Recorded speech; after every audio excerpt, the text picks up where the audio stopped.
Hi guys, I've literally just drove about 5 minutes from my house, literally probably half a mile away. I've just come down a place called Bank Lane in Warton, and it's facing towards Lytham and the Ribble estuary. So I thought, because it's about 10 metre tide today, I thought I'll just come down, have a quick look, do a quick video of just see how high the water is, try and take some shots if I can, but just a little status, a little update really to see what's going on.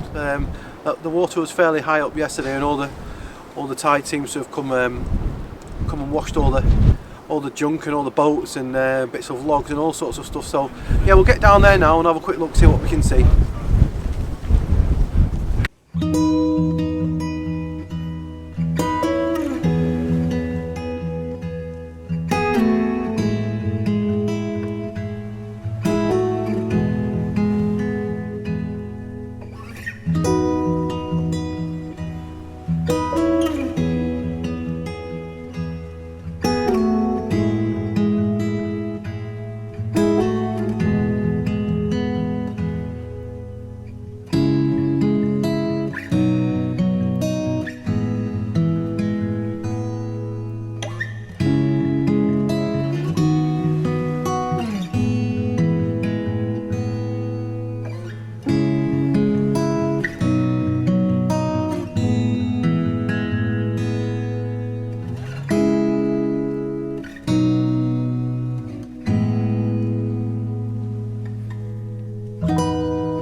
So as you can see, I'm back in the car now. I hope you enjoyed this little vlog. A bit windswept, to be fair. There wasn't really much pictures involved. It was just a case of walking down just to monitor just how high the tide used to get. When I was a kid, we used to come fishing and all sorts, and ditch jumping and all sorts down here. So it's quite good to reminisce about times gone by. But hope you enjoyed the vlog. Don't forget to like and subscribe, and until next time, take care.